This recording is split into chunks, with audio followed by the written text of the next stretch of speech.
Here we go. And 3, 2, 1.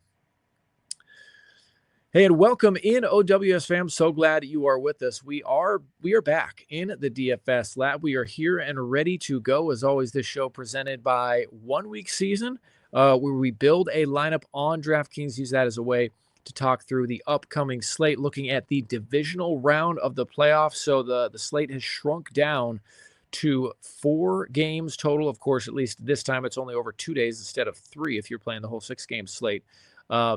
And this show, we're recording this Thursday night, January 16th, and you'll probably be watching this sometime Friday, Saturday, as you get ready for the weekend. I'm your host, Cheeseman, and I am joined by StatATL, who, we may be in the playoffs, man, and content providers and creators have kind of slowed down, but you certainly have not. You continue to live stream. What is the new live stream you're doing for, like, is there a second round, like a best ball, like kind of, if you completely bombed in your best ball teams in the wild cards, now here's your chance to draft another round? Yeah, so they are returns contests.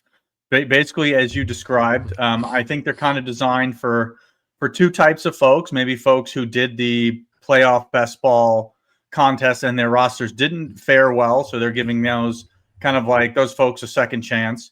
And then there's folks like myself who actually did pretty well, but are still degenerates, and so they give us the opportunity to draft some more teams as well. So. Yeah, great shout on that. I've been live streaming every day. I will go again tomorrow at 7 o'clock, talking strategy, answering questions. I do live drafts on air, ranging from the $3 and $5 contests up to the 25, the 100. I even did a $500 draft on air like a couple days ago. Ooh, so, man, how did that one go? Yeah, if you're free, maybe up in the link, you can link tomorrow's video, tomorrow's live stream. Yes, that's right. Up Check there, it out. I've already got it. Right corner. I've already got it set up. I'll send you the link.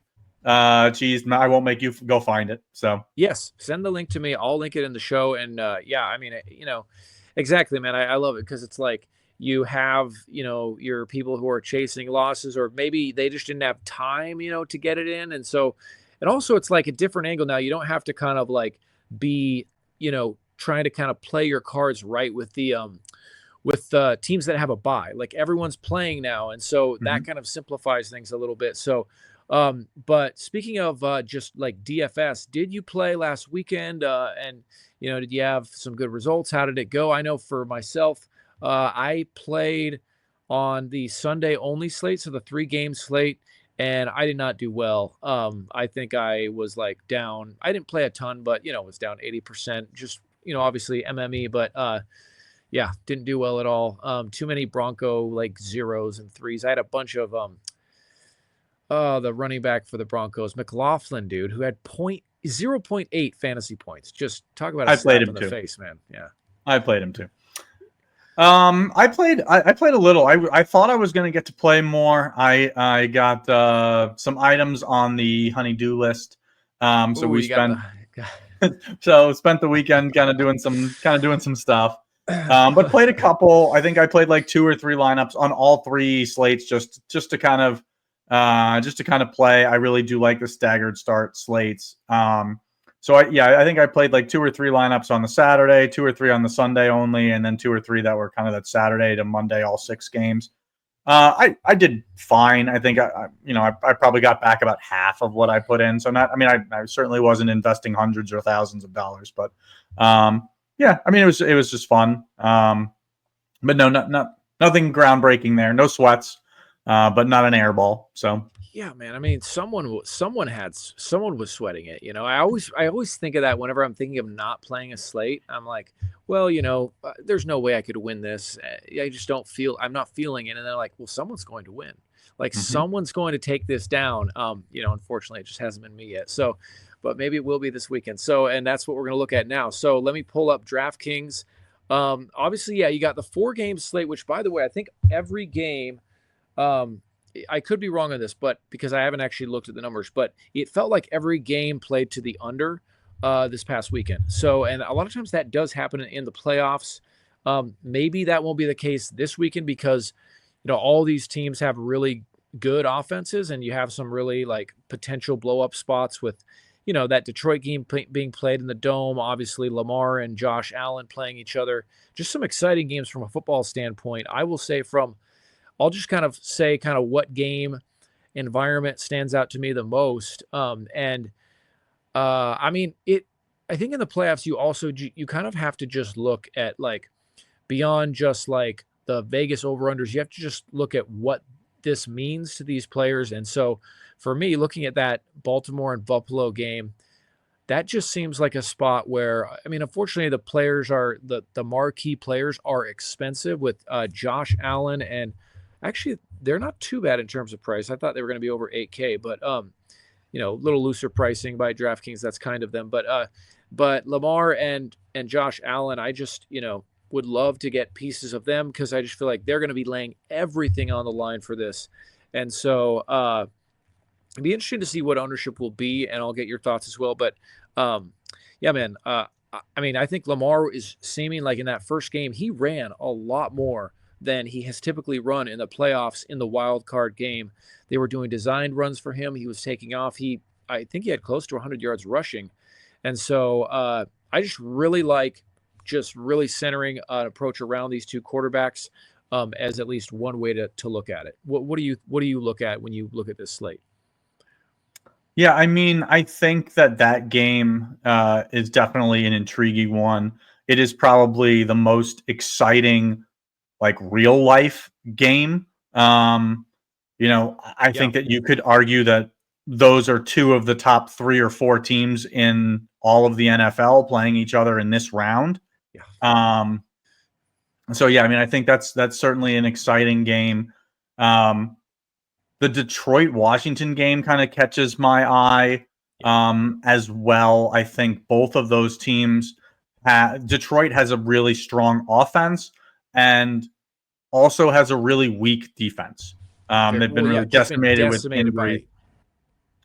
Yeah, I mean, I know when you're going out and you're signing guys off the Jaguars practice squad, guys who can't make the Jacksonville Jaguars, and they're joining right into your starting lineup and having an impact, like that's just showing you the level of their defense right now. So that's a bad sign. That's never a good sign. Yeah, so that's one that kind of stands out to me. I think just kind of circling back to your previous comment about the unders. Yeah, I mean, I think that you see more betting on the playoffs than you do on like a week to week. I mean, I'm not trying to say that people don't bet, on a standard week in the NFL. Tons of money flow, but I think you see even more action on the playoffs, and people generally like to bet overs. So that to me, that generally sometimes we'll see you inflate the over under totals in the playoffs. And plus traditionally, like teams tend to be a little bit more cautious, I find, in the playoffs because turnovers and mistakes mean so much more. Could mean the end of the season. Where, a random fumble in week 8 generally doesn't have that big of an impact on the outcome of your season. So yeah, I mean, I tend to see the games play out a little bit more cautiously, not as many super high scoring affairs. So I think from a roster construction standpoint, if we're going to just kind of transition into that, I think for me, if I'm building rosters, I'm kind of approaching them 2 ways or one of 2 approaches. Like I would consider looking at a roster or just looking at the player pool, going position by position like we talked about last week, and identifying the players that you think have a realistic shot to put up that 25 or 30 point score. Because there will probably be a few of those scores this weekend. There'll probably be a few of those 25 point scores. And on such a short slate with maybe lower scoring, like you're going to have those to compete. So to me, there's nothing wrong with kind of saying, okay, like at running back, like I think maybe it's Saquon Barkley, maybe it's Derrick Henry. Okay, I'm going to prioritize getting one of them in there. And at wide receiver, like maybe I think it's, Nico Collins, or maybe I think it's Amon-Ra St. Brown. You know what I mean? Like picking a couple of guys and just saying, okay, if I build a couple of lineups, on every lineup I build, I'm going to have at least 2 or 3 of these guys. Maybe I make a pool of 5 or 6 guys I think can score 25 to 30. And on every lineup, I'm going to have at least 3 of them. And then I'm just going to build intelligently around the rest of that. I think that is a very sharp, intelligent way of approaching it. Or I think that you could approach it of there is likely to be one game that probably is a better game environment than the others. Yes. And just trying to identify what that is and saying, okay, I'm going to lean into this game a little bit. Maybe I'll play 4 or 5 pieces from this game. And then, I'll try to incorporate 1 or 2 of those guys I think can hit those 25, 30-point ceilings. And that's how I'll construct my lineup. I think that, or mirroring those two, combining those two ideas. To me, I think that's probably the sharpest way to attack the slate. Yes, I love how you said that. And I want to just highlight what you said when you said trying to find guys that can hit 25 plus on this slate. So I just want to look back real fast at the wild card weekend. And off the top of your head, do you remember who the highest scoring player was from wild card weekend? Lad McConkey. Boom, bingo, good work, Stat. Like 38 points or something like that. They don't call you StatATL for nothing. But Lad McConkey, 37 or basically 38 DraftKings points. Derrick Henry, Nico Collins. I mean, 3 of the top 5 scores was from that Chargers and Texans game, with the Texans having 24. They were the 5th highest scoring of the week. But you go down the line, McConkey, Henry, Nico Collins. But then it's just like, you didn't. How many players last weekend, Tom, put up 25 points? I'm not looking. I'm asking. You had 4. 4. Josh Allen, Nico Collins, Derrick Henry, Lad McConkey. Even Lamar Jackson, he only put up 23. I mean, he had 20 like at the half, and then that was it for him. Other significant good scores. Good price considered scores like De'Ami Brown for Washington was pretty good, but then it just was middling from there. I mean, Mike Evans had 22, Jaden Daniels had 22, and then the ones you wanted to avoid would have been Saquon with only 17. I mean, maybe his raw points helped you. Curtis Samuel had a big one. Cortland Sutton, Justin Jefferson, Puka only had 10. I mean, he got off to a great start as well, but then just that game just really kind of disappointed. So, I mean, there were a lot of duds, man. I mean, Jordan Love, only 7. My goodness, dude. I mean, it was a Vikings, dude. It was a tough one for the Vikings. So, anyway, all that to say that just I think it is really important what you said is if there are 2 or 3 big scores from this slate, you have to have those in order to compete. You had to have Lad McConkey last weekend. And Derrick Henry. You had to have both. So if you had taken that similar approach last weekend and said, okay, I think there's 5 or 6 guys I think could score it, and you had lineups with Henry and McConkey, and on one of them or 2 of them you got on to De'Ami Brown at value, that roster was just automatically competing for first just because you built it that way. Exactly. So cool, dude. Well, you ready to start? Where do you want to start with this build? I mean, I think to me the game that jumps off the page is Washington-Detroit. Yep. It's one of the 2 Saturday games. So I think just from a construction standpoint, again, you can go back and watch some of the content we put out on 1 Week Season. It is here on the 1 Week Season page. Just search down back for Thanksgiving time frame. We did some short slate stuff. I did something specific to Thanksgiving. This is the same approach. You get more information as each game plays out. You don't have to be standing by your phone or by a computer because you have overnight to make adjustments as well after the first 2 games. So just from an overall construction standpoint, just make sure your flex player is your latest playing player. Just kind of gives you the most flexibility. Fundamentals, you got to. So from here, let's start Washington, Detroit. And to me, I think I want to probably grab 3, 4, 5 pieces from this game. Again, we probably want to be a little conscious of salary. And so I think I actually think I want to go Jaden Daniels here. I want to leverage his legs. He's had some good. He's really, if we want to be game log watchers, he's had some really strong games. His last couple, he's 22. He didn't play really week 18, but 22, 35, 36, 23. Like strong outputs. Teams have had strong games against Detroit's defense. Again, we've talked about that being a weakness. And so generally, if I play a quarterback like Jaden Daniels, where I'm banking on him getting yardage from his legs, I generally want to pair him with just one player. Yes. And so to me, this is kind of like a 50-50 for me. Maybe, I mean, you could consider Diami Brown. I'm not going to do that this week. I think it's either McLaurin or you look at Zach Ertz for a salary saving option. But I think I want to start with Terry McLaurin here. I like the upside that he gives you. Was wide receiver ones have had some really strong outings against Detroit.